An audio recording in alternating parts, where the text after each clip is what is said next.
Selamat sore, demikian tadi berita pilihan iNews Sore yang akan menemani selama 2 jam ke depan. Bersama saya Kutsia Firdausi. Dan saya Aprilia Putri. Pemirsa, kita awali iNews Sore hari ini dengan informasi bakal calon wali kota dan wakil wali kota Medan, Bobi Nasution dan Aulia Rahman bertemu sejumlah pemuka agama.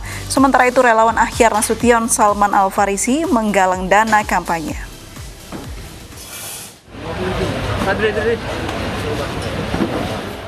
Bakal calon wali kota dan wakil wali kota Medan Bobi Nasution Aulia Rahman menggelar silaturahmi bersama sejumlah tokoh agama pagi tadi.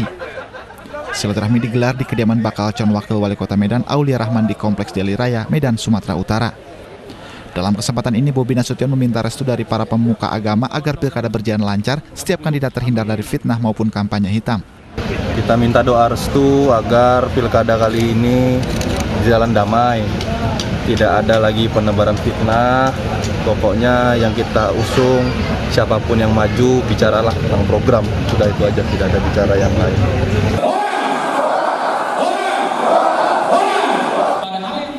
Sebelumnya dukungan untuk Bobi Nasution Aulia Rahman juga hadir dari salah satu komunitas di kota Medan. Dukungan ini diberikan lantaran Bobi dianggap mampu memberi perubahan untuk kota Medan. Tim Liputan iNews melaporkan.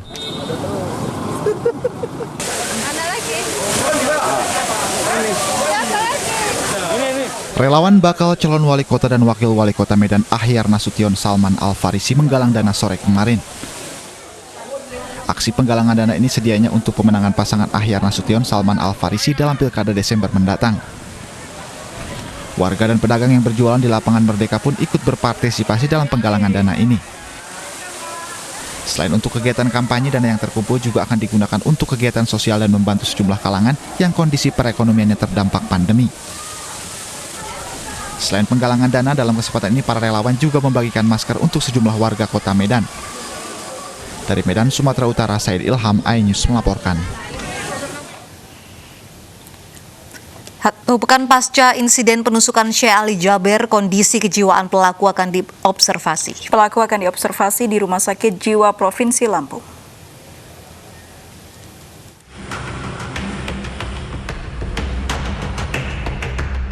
Reskrim Polresta Bandar Lampung terus memeriksa pelaku penusukan terhadap ulama Sheikh Ali Jaber Sabtu siang. Namun tersangka Alvin Antrian belum menjalani observasi kejiwaan di Rumah Sakit Jiwa Provinsi Lampung. Tersangka dinilai dalam keadaan stabil saat mengikuti serangkaian pemeriksaan berita acara pidana oleh penyidik, termasuk saat memperagakan adegan rekonstruksi yang digelar polisi Jumat siang kemarin. Kabid Humas Polda Lampung, Kombes Pol Zahwani Pantra Arsyad mengatakan pihaknya masih fokus merampungkan pemberkasan berita acara perkara pidana tersangka. Polisi menilai pelaku secara sadar menyerang dan menikam ulama Sheikh Ali Jaber. Bahwa pada saat pemeriksaan itu dalam keadaan bisa apa yang dipertanyakan oleh penyidik dapat dijawab. TSK AA tersebut dalam keadaannya bisa melaksanakan apa yang menjadi sesuai dengan berita acara pemeriksaan tersebut. Sementara itu, pihak Rumah Sakit Jiwa Provinsi Lampung belum dapat memastikan kondisi kesehatan jiwa tersangka karena belum ada permintaan visum advertum dari pihak kepolisian kepada pihak Rumah Sakit Jiwa untuk mengobservasi kesehatan jiwa tersangka. Memang harus dilakukan pembantaran di Rumah Sakit Jiwa untuk menentukan apakah yang bersangkutan ini memang ada gangguan jiwa atau tidak. Nah, pembuatan visum itu bukan hanya melihat yang bersangkutan apakah ada gangguan jiwa atau tidak, tetapi juga menilai apakah yang bersangkutan ini pada saat melakukan tindakan pelanggaran hukum itu memang dipengaruhi atau dikendalikan oleh gangguan jiwanya. Jadi nantinya pihak rumah sakit akan membentuk tim dokter kejiwaan untuk menyelidiki apakah tersangka memiliki gangguan jiwa atau tidak. Dari Bandar Lampung, Andreas Afandi, iNews melaporkan. Pendakwah Sheikh Ali Jaber ditusuk saat berceramah di Bandar Lampung 13 September lalu. Pelaku ditetapkan sebagai tersangka dan terancam hukuman mati.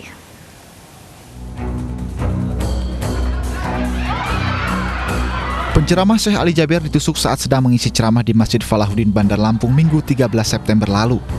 Video detik-detik penusukan orang tak dikenal ini pun terekam kamera warga. Dari video ini Sheikh Ali Jaber sedang berada di atas panggung, mendadak seorang pria naik ke atas panggung dan menusuk Sheikh Ali Jaber. Para peserta ceramah pun langsung histeris. Sheikh Ali Jaber mengalami luka pada bagian atas tangan kanannya, bahkan Sheikh Ali Jaber sendiri yang melepas pisau yang telah menancap di tubuhnya. Sebelum diserahkan ke polisi, pelaku sempat diamuk massa. Jadi mohon ya, dari Mabes Polri juga turun ke sana, juga dari Densus juga turun ke sana. Kita ingin melihat apakah tersangka ini melakukannya sendirian, ataukah ada yang menyuruh, ataukah ada orang lain. Semuanya ini sedang kita lakukan penyelidikan. Pelaku kini ditetapkan sebagai tersangka dan dijerat pasal berlapis dengan ancaman hukuman mati. Tim Liputan iNews melaporkan. Setelah menjalani rekonstruksi, polisi terus mendalami kasus pembunuhan dan mutilasi dengan tersangka Laili dan Jumajil Al-Fajri. Berdasarkan hasil rekonstruksi, kedua pelaku gagal menguburkan jasad korban karena keburu ditangkap polisi.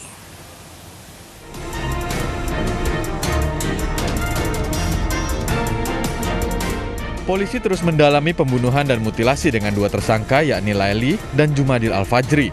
Polisi akan memeriksa kejiwaan para tersangka. Diketahui keduanya merencanakan pembunuhan dan mutilasi sebelum menjalankan aksinya. Sosok tersangka perempuan pun sempat menarik perhatian karena latar belakangnya. Laili merupakan seorang sarjana yang berprestasi dan pernah bekerja di perusahaan besar terkemuka.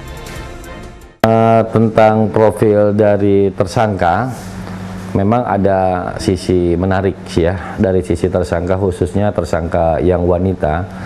Itu kalau dilihat dari tingkat kecerdasan intelektualnya, itu merupakan orang yang cukup cerdas. Terbukti dia merupakan salah satu sarjana lulusan MIPA di universitas terkemuka di Indonesia ini.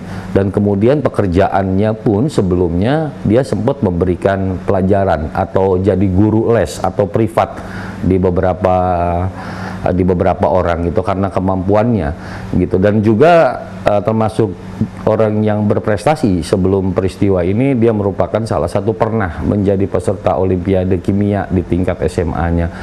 Artinya ada satu perubahan yang cukup drastis dengan melihat kejadian latar belakang orang ini seperti itu, terus kemudian fakta saat ini sangat bertolak belakang. Ini memang. Sementara itu berdasarkan hasil rekonstruksi, dua tersangka berencana mengubur jasad korban di rumah pelaku di kawasan Cimanggis, Depok, Jawa Barat. Namun rencana keduanya gagal karena polisi lebih dulu menangkap mereka. Tim Liputan iNews melaporkan. 37 adegan diperagakan dalam rekonstruksi pembunuhan hingga mutilasi di apartemen Pasar Baru, Jakarta. Polisi temukan 6 fakta baru dalam kasus pembunuhan berencana itu. Masuk dulu. Oke, perimeter putus. Ya. Polisi gelar rekonstruksi mutilasi di apartemen Pasar Baru di 3 tempat kejadian perkara. Tempat pertama adalah apartemen Pasar Baru yang menjadi lokasi pembunuhan dan mutilasi. 37 adegan diperagakan mulai dari perencanaan, mulai dari perkenalan melalui aplikasi kencan daring, pertemuan antara korban dengan pelaku perempuan, pembunuhan hingga mutilasi. Sementara rekonstruksi apartemen Kalibata dan rumah kontrakan Cimanggis digelar di Polda Metro Jaya. Apartemen Kalibata menjadi tempat penyimpanan potongan tubuh korban. Sementara kontrakan Cimanggis rencananya digunakan untuk mengubur tubuh korban dan menjadi tempat penangkapan tersangka laki-laki. Ditemukan 6 fakta baru, 2 tersangka memeras korban lewat aplikasi kencan, jika tidak berhasil akan dieksekusi. Tersangka perempuan minta password ponsel korban agar bisa akses keuangan dan harta korban. Tersangka pria belajar mutilasi secara otodidak lewat internet. Jenazah korban 5 hari di kamar, di mana 3 hari didiamkan dan 2 hari dimutilasi. Sementara pengiriman tubuh korban berjalan 2 hari. Tubuh korban dibungkus dalam 2 koper dan 1 ransel. Rencananya pada 17 September tubuh dikubur di kontrakan Cimanggis yang telah disewa selama 1 bulan.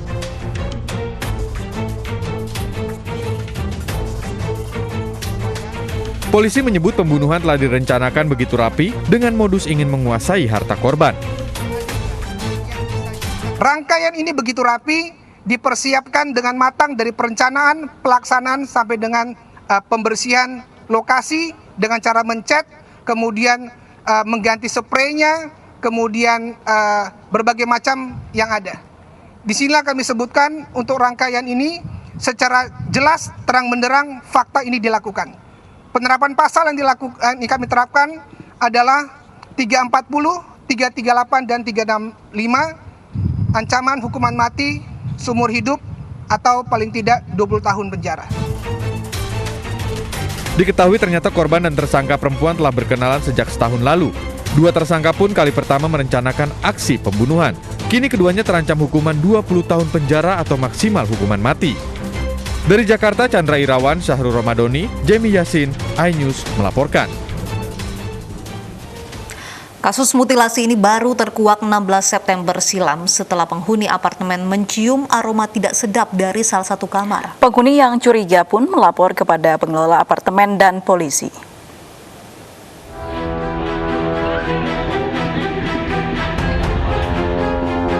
Penghuni apartemen Kalibata City digemparkan dengan penemuan jasad pria termutilasi di salah satu kamar lantai 16 pada 16 September lalu.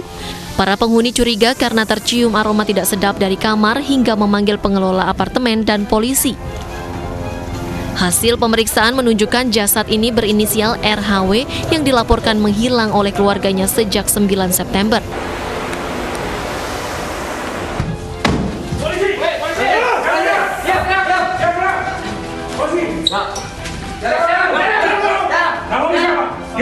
Setelah diselidiki, polisi menangkap tersangka yang merupakan sepasang kekasih di rumah di kawasan Cimanggis, Depok, Jawa Barat. DAF 26 tahun dan LAS 27 tahun ditangkap.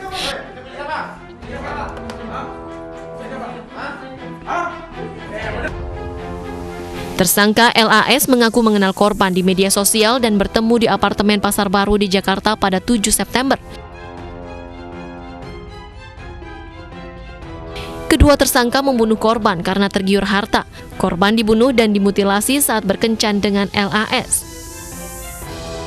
Dua tersangka membawa jasad korban ke apartemen Kalibata untuk disimpan sementara sambil menyiapkan rumah sewaan di Cimanggis, Depok sebagai tempat penguburan. Namun belum sempat menghilangkan jejak kejahatannya, dua tersangka tertangkap. Dalam olah tempat kejadian perkara, terkuak jika jasad korban dimutilasi menjadi 11 bagian, lalu dibungkus dan disimpan dalam koper. Tim Liputan iNews melaporkan.